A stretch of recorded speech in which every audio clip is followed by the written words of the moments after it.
महाराष्ट्र से आज सुबह आई एक बहुत ही दुखद खबर से, क्योंकि महाराष्ट्र के डिप्टी सीएम अजित पवार का अपने विधानसभा क्षेत्र बारामती में एक विमान दुर्घटना में निधन हो गया। 66 साल के थे। हादसे में अजित पवार समेत विमान सवार सभी 5 लोगों का निधन हो गया है और बहुत ही दुखद खबर के साथ आज की सुबह की शुरुआत हुई। फिलहाल बीएसआर एविएशन, जिसके विमान में वो सवार थे, उन्होंने कहा है कि विजिबिलिटी कम होने की वजह से हादसा हुआ हो सकता है, क्योंकि दोनों पायलट अनुभवी थे और विमान में कोई दिक्कत नहीं थी। हालांकि अब डीजीसीए इसकी जांच करेगा और क्या उसमें आता है उस पर भी हमारी नजर रहेगी। लेकिन प्रधानमंत्री नरेंद्र मोदी ने दुख संदेश इस बात के साथ लिखा कि अजित पवार की राजनीति और उनका प्रशासनिक काम हमेशा दुर्बल और निर्बल लोगों के लिए था और उनके लिए जो उन्होंने काम किया है वो हमेशा याद रखा जाएगा। महाराष्ट्र की राजनीति में, देश की राजनीति में एक अभूतपूर्व शून्य के तौर पर आज के दिन को देखा जा सकता है। प्रधानमंत्री नरेंद्र मोदी ने और गृह मंत्री अमित शाह दोनों ने ही देवेंद्र फडणवीस, मुख्यमंत्री महाराष्ट्र से बात की और अब मुख्यमंत्री देवेंद्र फडणवीस बता रहे हैं कि जमीन से जुड़े जननेता का निधन हुआ है। मैंने प्रधानमंत्री और गृह मंत्री दोनों को इस बारे में जानकारी दी। महाराष्ट्र ने एक जननेता को खोया है, कह रहे हैं देवेंद्र फडणवीस। सुनिए। काफी संघर्ष का काल भी देखा है और अब दृढ़ता के साथ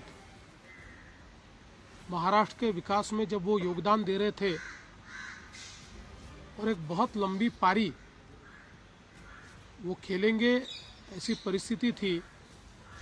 ऐसे समय उनका निकल जाना, मैं ऐसा मानता हूं कि इसके लिए हमारे पास कोई शब्द भी नहीं है और उनके परिवार पर और उनका जो बृहद परिवार है राष्ट्रवादी कांग्रेस पार्टी, उसके पदाधिकारी कार्यकर्ताओं पर ये जो दुख आया है, ये सहना बहुत कठिन है। इस दुख की बेला में हम सब लोग उनके साथ में हैं। अभी जो उनका परिवार है वो जब बारामती पहुंचेगा, उसके बाद उनसे चर्चा करके आगे की सारी चीज़ें ज्ञात की जाएगी।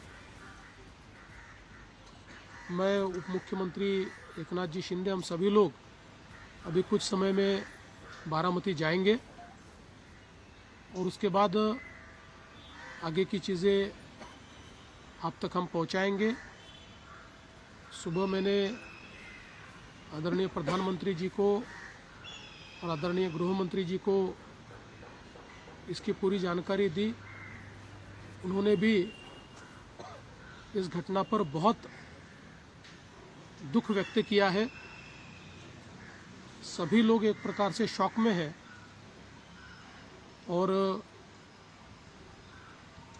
अब आगे की जो भी कार्रवाई है वो जैसे तय होगी वैसे आप लोगों को बताया जाएगा।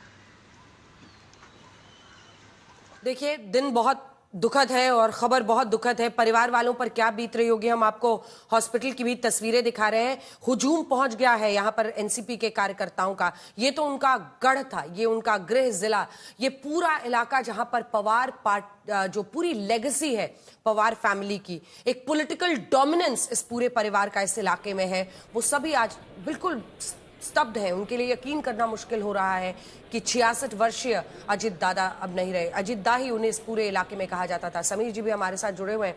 समीर जी, अलग अलग जो क्रैश की तस्वीरें हैं हम दिखा रहे हैं। जो पहले घटनाएं ज्यादातर हुई हैं वो हेलीकॉप्टर्स की हुई हैं, वो एक प्लेन से जा रहे थे। अब बीएसआर तो कह रहा है कि भाई हम जांच के लिए सामने हैं, लेकिन किसी को यकीन करना बहुत मुश्किल हो रहा है। दूसरी तरफ जब हम देवेंद्र फडणवीस को सुन रहे थे, वो बता रहे हैं कि किस तरह से प्रक्रिया आगे चलेगी, लेकिन महाराष्ट्र की पॉलिटिक्स में वो सीएम थे 2 डेप्यूटी के साथ, दोनों पार्टियां साथ में थी। एक पावर डायनामिक्स भी पूरी तरह से बदल जाएगा निश्चित रूप से। और महाराष्ट्र की राजनीति के लिए एक अपूर्णीय क्षति अगर देखा जाए तो महाराष्ट्र में मराठाओं के सबसे बड़े नेता शरद पवार थे और अजित पवार उसके बाद मराठा के सबसे बड़े नेता बनकर उभरे थे। तो मुझे लग रहा है कि पश्चिम महाराष्ट्र की सिर्फ क्षति नहीं है, पश्चिम महाराष्ट्र से आते ये पुणे बारामती का जो एरिया है, यहाँ से शरद पवार अजित पवार आते हैं, पूरे महाराष्ट्र की एक क्षति है। और जिस तरीके से अजित पवार लेके जा रहे थे, तो मेरी तो भी मतलब जब नगर निगम के जब चुनाव हो रहे थे अभी महाराष्ट्र के, उस समय अजित पवार से मेरी बात हुई थी पुणे को लेकर, तो मैंने कहा था कि पुणे में तो बीजेपी बहुत स्ट्रांग है इस बार, तो बोले बीजेपी जरूर स्ट्रांग है लेकिन हम भी कम नहीं है पुणे में, और भविष्य की राजनीति के लिए वो अपने आप को बहुत तैयार कर रहे थे। तो शरद पवार से उनकी लगातार ही बातचीत हो रही थी। बिल्कुल, और यही बात हम लोग पहले भी बात कर रहे थे समीर जी कि देखिए इस आखिरी चुनाव में एक तरह से अगर आप कहिए जो म्यूनिसिपैलिटी के चुनाव हुए उस वक्त शरद पवार की जो एनसीपी है और इनकी वो दोनों मिलकर चुनाव लड़े, तो कम से कम ये कसक जो रह जाती है कि जाते जाते क्या ये मनमुटाव के साथ गए या अपने होकर गए, तो सबके होकर गए ऐसा कहा जा सकता है। हम आपको एक बार जल्दी से दिखा देते हैं मौके पर जहां ये घटना घटी है। हमारे सहयोगी वसंत मोरे पहुंचे थे, वो क्या दिखा रहे हैं रिपोर्ट में देखिए। दर्दनाक हादसे से पूरा महाराष्ट्र सदमे में पहुंचा है क्योंकि डिप्टी सीएम अजित पवार इनकी एक विमान दुर्घटना में मौत हुई है।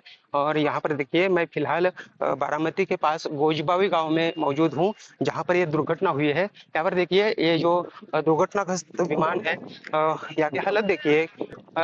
ये दुर्घटनाग्रस्त विमान जो है सुबह 8:45 बजे बारामती विमानतल के पास लैंडिंग होने के लिए उतर रहा था, तब ही इसका दर्दनाक हादसा हुआ है। और इस हादसे में डिप्टी सीएम अजित पवार समेत 6 लोगों की मौत होने की खबर मिल रही है। फिलहाल इस विमान दुर्घटना की जानकारी मिलने के बाद सभी बारामती वासी जो है इस दुर्घटना को देखने के लिए बारामती के विमानतल के पास पहुंचे हैं। बहुत तादाद में लोग जो है इस दुर्घटना के पास विमान के पास पहुंचे हैं। यहाँ पर देखिए कि ये दुर्घटना होने के बाद सभी लोगों को इसकी जानकारी मिली है और सभी लोग जो है इस दुर्घटना को देखने के लिए अपने चहेते नेता, लाडले नेता इनको देखने के लिए पहुंचे हैं। ये दुर्घटना तब हुई जब 8:30 बजे 8:45 बजे के करीब ये विमान जो है बारामती के विमानतल यानी गोजबावी के पास लैंड होने जा रहा था। आज बारामती में डिप्टी सीएम अजित पवार इनके जिला परिषद चुनाव के लिए 4 सभाएं आयोजित की गई थी, रैली जिसमें अजित पवार लोगों को संबोधित करने वाले थे। इसके लिए सुबह से बंबई से आज बारामती उप मुख्यमंत्री अजित पवार पहुंच रहे थे, तभी यह दुर्घटना हुई है। और इस दुर्घटना में अजित पवार इनकी दर्दनाक मौत हुई है। प्रत्यक्षदर्शी लोगों ने बताया कि जब ये 8:30 8:45 बजे के करीब ये विमान जब बारामती विमानतल पहुंचा, तब यहाँ पर जो रनवे है उसके बाजू में ही एक संत तुकाराम महाराज पालकी मार्ग है, और रनवे और हाईवे इसका अंदाजा न आने के कारण शायद ये दुर्घटना होने की जानकारी यहाँ के लोग दे रहे हैं। फिलहाल लोग जो है यहाँ पर कुछ खेतों में काम कर रहे थे। जब ये दुर्घटना हुई तब ये विमान लटखड़ा रहा है हवा में, ऐसे लोगों को जानकारी भी मिल रही थी। देखा जा रहा था कि विमान हवा में लटखटा रहा है और इसके कुछ तुरंत बाद ही ये विमान यहाँ पर खाई में गिरा है। रनवे छोड़कर ये लगभग 180 या 150 फीट तक ये विमान नीचे गिरा हुआ है। यहाँ पर देखिए पत्थरों का पिचिंग किया गया है और पिचिंग की मदद से ऊपर का जो हिस्सा है वो रनवे का हिस्सा है, और रनवे के बाजू में पत्थर के पिचिंग किए गए थे जहां पर रनवे का यानी विमान उतरने का हिस्सा है, पर लगभग अंदाजा नहीं आ पाया शायद पायलट को, और इसी वजह से ये विमान जो है ये रनवे के बाजू में खाई में गिर गया है।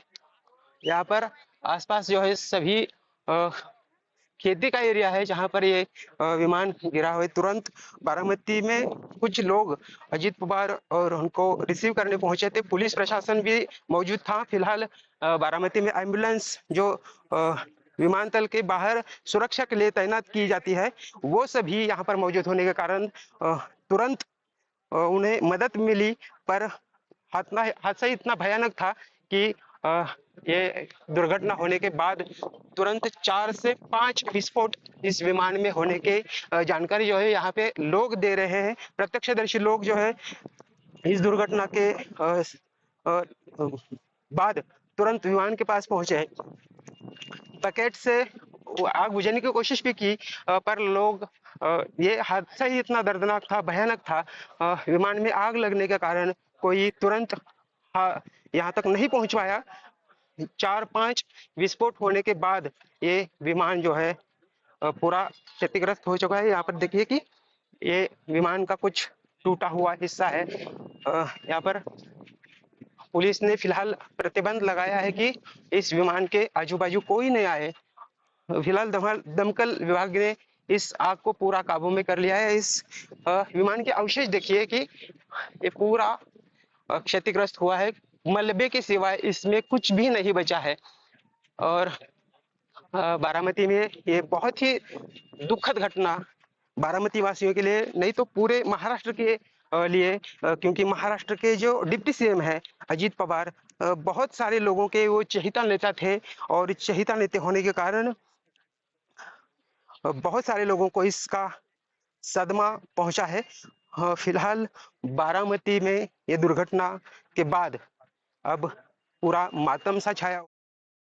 और वाकई मातम सा छाया पूरे इलाके में, पूरे देश में, महाराष्ट्र में